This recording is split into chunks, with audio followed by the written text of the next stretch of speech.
Good morning to all of you. आप सभी का आज की कक्षा में स्वागत है।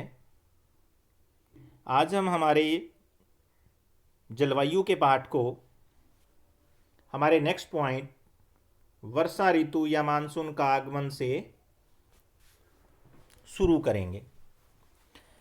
अभी मैंने आपको बताया था कि मानसून का आगमन कैसे होता है, कि जब मैदानों में निम्न वायुदाब की अवस्था हो जाए बहुत ज़्यादा, तो जो दक्षिणी गोलार्ध है, यानी कि जहाँ हिंद महासागर है, अरब सागर है, बंगाल की खाड़ी है, वहाँ की व्यापारिक पवनों को ये आकर्षित करना शुरू कर देता है। क्योंकि इस पाठ को जब से शुरुआत किया था उस दिन से आज तीसरे दिन तक लगातार मैं आपको यही बता रहा हूँ कि हमेशा जो पवनें हैं वो उच्च वायुदाब से कहाँ बहेगी, निम्न की ओर। और अभी हम बात कर रहे हैं कि उत्तरी मैदान है, उसमें अगर निम्न वायुदाब है तो उच्च वायुदाब कहाँ है? भारत के दक्षिणी हिस्से में, जहाँ पर हिंद महासागर, बंगाल की खाड़ी और अरब सागर है। तो वहाँ से अगर कोई पवन चलेगी तो वो किससे लद के आएगी? जलवाष्प से। किससे लद के आएगी? जलवाष्प से। और इसी जलवाष्प से लदी हुई पवनों को ही हम क्या कहते हैं? मानसूनी पवनें कहते हैं। तो ये दक्षिण पूर्व की व्यापारिक पवनें, क्योंकि अगर दक्षिण भारत की हम बात करें तो एक पवन की शाखा हमारी कहाँ चलेगी? दक्षिण पश्चिम दिशा से। दूसरी कहाँ चलेगी? दक्षिण पूर्व से। तो दक्षिण पूर्व की जो व्यापारिक जो पवनें होती हैं उनको आकर्षित करती है। फिर क्या होता है? दक्षिणी समुद्र के उपोष्ण कटिबंधीय क्षेत्र में ये उत्पन्न होती है और ये पवन गर्म महासागरों के ऊपर से होकर के गुजरती है। इसलिए अपने साथ महाद्वीप में बहुत अधिक मात्रा में लेके आती है नमी। और ये पवनें तीव्र होती है और 30 किलोमीटर प्रति घंटे की औसत वेग से चलती है। 30 किलोमीटर प्रति घंटे की औसत से चलती है। और उत्तर पूर्वी भाग को छोड़कर ये मानसून पवन देश के शेष हिस्से में लगभग एक महीने में क्या हो जाती है? पहुंच जाती है। एक महीने में ये क्या हो जाती है? पहुंच जाएगी।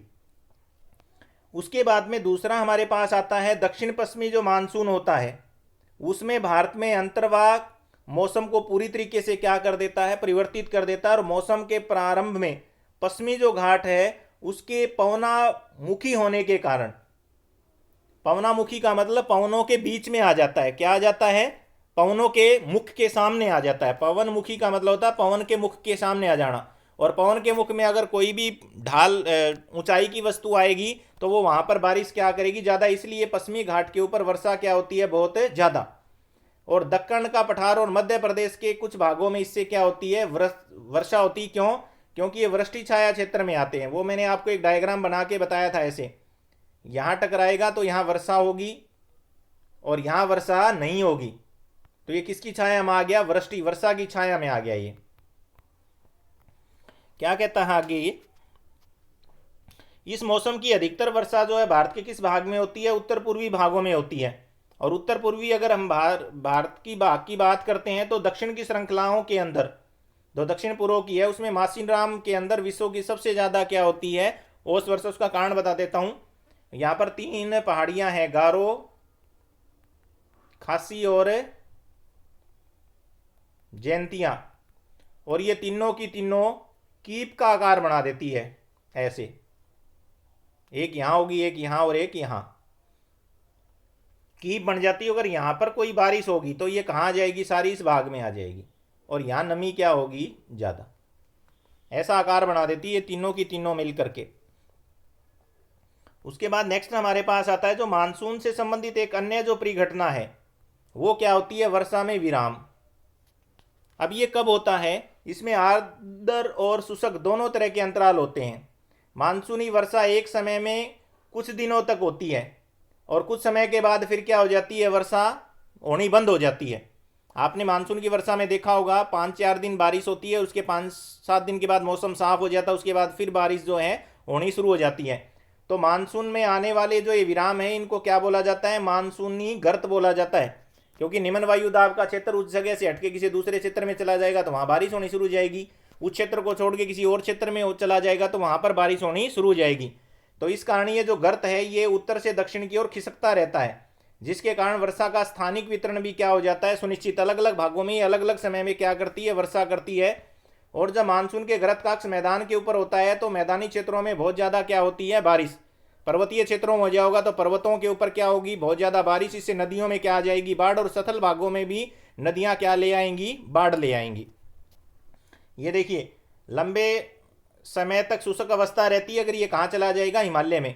हिमालय की नदियों के पर्वतीय जल ग्रहण क्षेत्रों में वर्षा अधिक होती है। इस भारी वर्षा के कारण मैदानी क्षेत्र में विनाशकारी बाढ़ें आती हैं और जान माल की भी भारी क्या होती है, हानि होती है, बहुत ज़्यादा हानि होगी इसमें।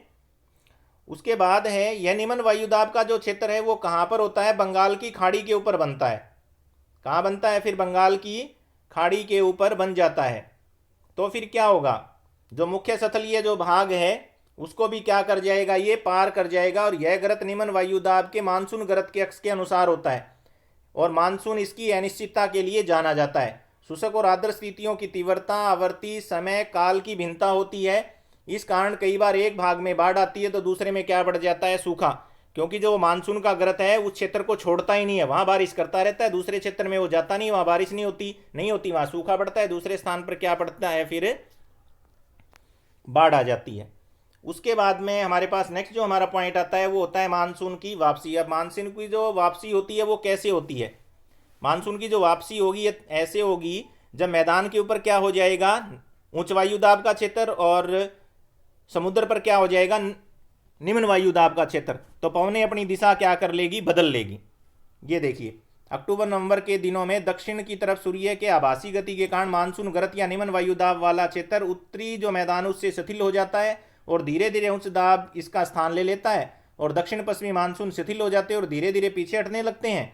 और अक्टूबर के प्रारंभ में मानसून पवनें उत्तर के मैदान से बिल्कुल हट जाती हैं और अक्टूबर नवंबर का महीना गर्म वर्षा ऋतु से शीत ऋतु में परिवर्तित हो जाएगा। अब मानसून की वापसी से आसमान साफ हो जाएगा, तापमान में वृद्धि हो जाएगी, दिन का तापमान उच्च होगा, रातें ठंडी और सुहावनी हो जाएगी और सतल अभी भी क्या रहेगा, आर्द्र रहेगा। उच्च तापमान और आर्द्रता वाली अवस्था के कारण दिन का मौसम ऐसा हो जाता है, उमस कहते हैं इसको, क्या बोलते हैं, कवार की उमस। जब सतल भाग क्या होता है, नमी वाला होता है और ऊपर से सूर्य क्या होता है, गर्म, तो उससे क्या किसका इन्वायरमेंट हो जाता है, उमस का। और फिर धीरे धीरे नवंबर के प्रारंभ के अंदर क्या होगा, जो पश्चिमी भारत के ऊपर निम्न वायुदाब वाली अवस्था बंगाल की खाड़ी पे स्थानांतरित हो जाएगी। यह स्थानांतरण फिर क्या करेगा, चक्रवाती निम्न वायुदाब का क्षेत्र बनाएगा जो अंडमान सागर के अंदर उत्पन्न होगा। और ये सामान्य चक्रवात भारत के पूर्वी तट को पार करते हैं, जिसके कारण व्यापक और भारी मात्रा में क्या होती है, बारिश होती है। और कई बार ये चक्रवात जो है विनाशकारी भी होते हैं और देश के अंदर भारी क्या करते हैं, नुकसान करते हैं। उसके बाद हमारा जो नेक्स्ट जो पॉइंट आता है वो है वर्षा का वितरण। वर्षा का वितरण का मतलब मैंने अभी आपको बताया था, जो पश्चिमी तट है, पश्चिमी घाट है, वहाँ सबसे ज़्यादा बारिश होती है। वहाँ बारिश कितनी होती है, 400 सेंटीमीटर, क्योंकि ये पवनों के क्या है, मुखी है, पवनों के बिल्कुल सामने आते हैं। पंजाब, हरियाणा, गुजरात में जाएंगे तो वहाँ पर पर्वत ना होने की वजह से 60 सेंटीमीटर से भी कम वर्षा होती है। दक्षिण भारत के आंतरिक भागों में सह्याद्री के पूर्व में भी वर्षा की मात्रा समान रूप से क्या होती है, कम। जम्मू कश्मीर में क्या होता है, ठंड ज़्यादा होने की वजह से जो वर्षण होता है वो क्या होता है, बहुत कम, वहाँ तक पवनें पहुँच नहीं पाती है। और हिमालय के क्षेत्रों में क्या होता है, हिमपात होता है, बर्फ़ गिरती है वहाँ पर। मानसून की जो प्रकृति है, परिणाम स्वरूप एक वर्ष में से दूसरे वर्ष में होने वाली जो वार्षिक वर्षा की मात्रा में भी क्या होती है, भिन्नता। एक साल बारिश ज़्यादा होती है, दूसरे साल हो सकता है कम हो। वर्षा की विषमता, निम्न वर्षा वाले क्षेत्र कौन से हैं, राजस्थान में वर्षा कम होती है, गुजरात का जो कच्छ का क्षेत्र है वहाँ वर्षा कम होती है, पश्चिमी घाट के जो वृष्टि छाया क्षेत्र है वहाँ भी वर्षा क्या होती है, कम। जबकि कुछ क्षेत्रों में वर्षा ज़्यादा होने से वहाँ बाढ़ें आती हैं, निम्न क्षेत्रों में फिर क्या हो जाएगा, सूखा पड़ेगा। बारिश कम होगी तो क्या पड़ेगा, सूखा। उसके बाद नेक्स्ट हमारे पास आ जाता है मानसून, जो एकता का परिचायक है। ये जो हमारा मानसून है, जब बारिश होती है मानसून के अंदर तो पूरे भारत में होती है और ये पूरे भारत को क्या बांध देता है, एक कर देता है। जलवायु की जो विविधता है, मानसून के समय में जब पूरे भारत में एक साथ बारिश होती है तो ये भारत को क्या कर देता है, एक बना देता है। हिमालय तंत्र ठंडा है, उच्च अक्षांशों के बावजूद उत्तरी भारत में निरंतर तापमान क्या रहता है, ऊंचा रहता है। इस प्रकार प्रायद्वीपीय पठार में तीनों ओर समुद्र है, तो इसलिए वहाँ ना गर्मी पड़ती और ना ही सर्दी। इस समकारी प्रभाव के कारण तापमान की दिशाओं में बहुत कम अंतर पाए जाते हैं। फिर भी भारतीय प्रायद्वीप में मानसून की एकता का प्रभाव बहुत ही स्पष्ट है। पवनों की दिशाओं का ऋतुओं के अनुसार परिवर्तन होता है और उनसे संबंधित ऋतुओं की दशाएं ऋतु चक्कर को एक लय प्रदान करती है। वर्षा की अनिश्चितताएं उसका असमान वितरण मानसून का एक विशिष्ट लक्षण है। और संपूर्ण भारतीय भूदृश्य, इसके जीव, वनस्पति, इसका कृषि चक्कर, मानव जीवन, उसके त्योहार और उत्सव सारे के सारे किसके अनुसार घूमते हैं? मानसूनी लय के अनुसार घूमते हैं पूरे भारत के अंदर। उत्तर से दक्षिण, पूर्व से पश्चिम का संपूर्ण भारतवासी प्रतिवर्ष किसकी प्रतीक्षा करता है? मानसून की। जैसे कि आज हम जून के महीने की तरफ अग्रसर हो गए हैं और कुछ समय के बाद हमारे भारत का किसान जो है, चाहे वो पंजाब में हो, हरियाणा में हो, यूपी में हो, बिहार में हो, राजस्थान में हो, गुजरात में हो, महाराष्ट्र में हो, हर प्रकार का व्यक्ति किसकी उम्मीद करता है? बारिश की उम्मीद करता है। पवनें हमें जल प्रदान कर कृषि की प्रक्रिया में तेजी लाती है, एक संपूर्ण देश को एकता के सूत्र में पिरोती है। नदी घाटियां जो इन जलों का संवहन करती है, वर्षा ऋतु का जो बारिश का पानी जो होता है वो किस में आता है? नदियों में। उन्हें भी एक नदी घाटी की इकाई का नाम दिया गया है। इस प्रकार इस पाठ का हमारे समापन होता है। उसके अभ्यास के प्रश्नों को अब हम यहाँ पर समझेंगे। फर्स्ट है, नीचे दिए गए किस स्थान पर विश्व की सबसे अधिक बारिश होती है? अभी आपको बताया था, तो मासिन राम। दूसरा प्रश्न है, ग्रीष्म की ऋतु में उत्तरी जो मैदान है उसके अंदर बहने वाली जो पवन है उसको क्या कहते हैं? अभी थोड़ी देर पहले मैं चर्चा कर रहा था आपके साथ, तो क्या बोला जाता है इसको? बहुत आसान सा प्रश्न है बेटा, लू कहते हैं। क्या बोला जाता है इसको? लू बोला जाता है। बताया था ना मैंने कि लू लग जाती है। उसके बाद तीसरा, निम्न में से कौन सा कारक भारत के उत्तर पश्चिम में शीत ऋतु में होने वाली वर्षा के लिए उत्तरदायी कारक है? तो बहुत आसान सा प्रश्न है हमारे पास, पश्चिमी विक्षोभ। अभी मैंने बताया था, जस्ट अभी करवा रहा था ये प्रश्न। शाबाश। नेक्स्ट प्रश्न का आंसर कौन बताएगा? भारत में मानसून का जो आगमन है वो कब होता है? शाबाश। भारत में मानसून का आगमन कब होता है? बताइए, शाबाश। कौन बताएगा? वेरी गुड, जून के प्रारंभ में हो जाता है। उसके बाद में निम्न में से कौन सी भारत में शीत ऋतु की विशेषता है? शीत ऋतु में क्या होता है भारत में? दिन कैसा होता है बेटा? दिन अरे गर्म होता है। देखो इसमें कहा है, गर्म दिन तो 2 में दे रखा है। रात क्या होती है? ठंडी। ये आंसर हो गया, शाबाश। उसके बाद नेक्स्ट है हमारा, भारत की जलवायु को प्रभावित करने वाले कारक कौन कौन से हैं? तो हमने 6 कारकों के बारे में पढ़ा था। अक्षांश था, ऊंचाई था, तापमान था, महासागरीय धाराएं थी, आर्द्रता। उसके बाद नेक्स्ट है, भारत में मानसूनी प्रकार की जलवायु क्यों है? क्यों है? क्योंकि भारत के अंदर जो जलवायु जो बहती है, जो पवनें बहती है, उन्हीं के कारण भारत के अंदर क्या होती है? वर्षा होती है। और प्रत्येक वर्ष के अंदर क्या होता है? हमारी जो जलवायु है उससे ऋतुओं में भी परिवर्तन होता है। मानसून का अर्थ क्या होता है? भी एक वर्ष के अंदर वायु की दिशाओं के में ऋतुओं के अनुसार क्या होना? परिवर्तन है होना। तो भारत की जो जलवायु है उसके अंदर ऋतुओं में परिवर्तन किसके कारण होता है? मानसून के कारण होता है। नेक्स्ट है हमारे पास, भारत के किस भाग में दैनिक तापमान अधिक होता है और क्यों? तो भारत का जो पश्चिमी क्षेत्र है, भारत का कौन सा क्षेत्र है? दक्षिणी पश्चिमी जो क्षेत्र है, वहां पर दिन के तापमान में अंतर क्या होता है? बहुत ज़्यादा होता है। थार का मरुस्थल जो पश्चिम में स्थित है, वहाँ दिन गर्म होता है और रातें क्या होती है? ठंडी। पढ़ा था ना हमने, 50 डिग्री दिन में तापमान होता है, रात में कितना हो जाता है? 12 से लेकर के 15 डिग्री तक। किन पवनों के कारण मालाबार तट के ऊपर वर्षा होती है? कौन सी है पवनें हैं? तो मालाबार का तट जो है हमारा कहाँ स्थित है? दक्षिण पश्चिम में। तो कौन सी पवनें होंगी? दक्षिण पश्चिमी मानसूनी पवनें।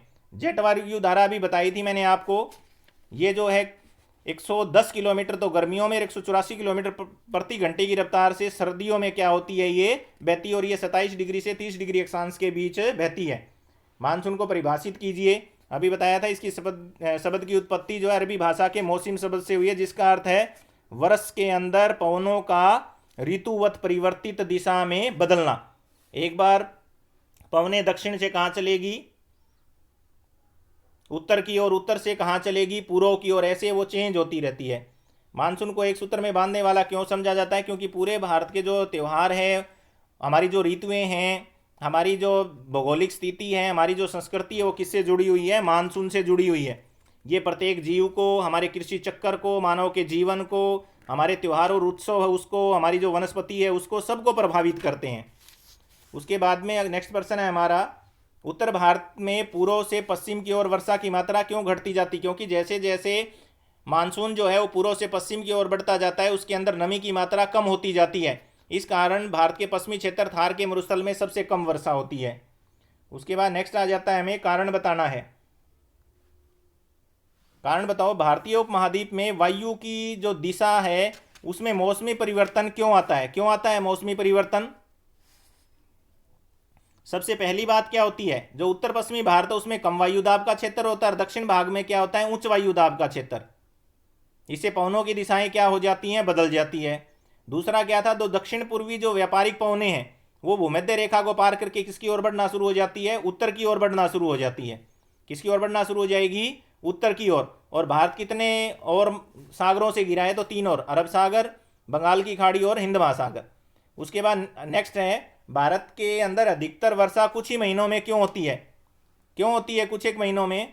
क्योंकि जो अधिकांश वर्षा है वो मध्य जून से लेकर सितंबर माह में केवल 4 महीने होती है। इसका मुख्य कारण क्या है, समुद्र से जो चलने वाली मानसूनी पवनें हैं वो इन्हीं 4 महीनों में चलती है। उसके बाद में वो क्या हो जाती है, अपनी दिशा को परिवर्तित कर लेती है और सतल से कहाँ बहना शुरू हो जाती है, जल की ओर। नेक्स्ट है, तमिलनाडु के तट पर शीत ऋतु में वर्षा होती है। क्यों होती है? क्योंकि जाड़े के अंदर जब पीछे हटती हुई जो मानसून होती है वो क्या करती है, बंगाल की जो खाड़ी है उससे जलकण उठा लेती है जब वापिस आती है गुजरात की तरफ से। जब ये तो तमिलनाडु के जब तट पर जाती है तो वहाँ पर मौसम ठंडा होता है, वहाँ पर वो जो वाष्प है वो किस में बदल जाते हैं, बूंदों में बदल जाते हैं और बारिश होती है। उसके बाद है, राजस्थान गुजरात के कुछ भाग और पश्चिमी घाट का वृष्टि छाया क्षेत्र सूखा से प्रभावित क्यों है?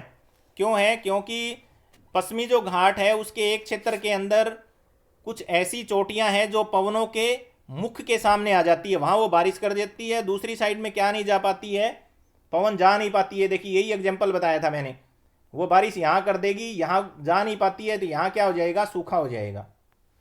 तो ये वृष्टि छाया क्षेत्र था। ये क्या था, वृष्टि छाया क्षेत्र। नेक्स्ट जो हमारे पास आता है क्वेश्चन, वो आता है जो भारत की जो जलवायु है, भारत की जो जलवायु है उसकी जो अवस्थाओं की क्षेत्रीय विभिन्नताओं के हमें कारण समझाने हैं। तो तापमान में विविधता है, वर्षा में विविधता है, उच्चावच उसमें विविधता है, मानसून की अभिक्रिया मैंने अभी आपको बताई थी, शीत ऋतु की अवस्था और विशेषताएं अभी जस्ट हम कर रहे थे, और भारत में होने वाली मानसूनी वर्षा और उसकी विशेषता अभी हम कर रहे थे। तो इन सभी प्रश्नों को आप अच्छे से अपनी कॉपी में लिखेंगे और याद करेंगे। Thank you.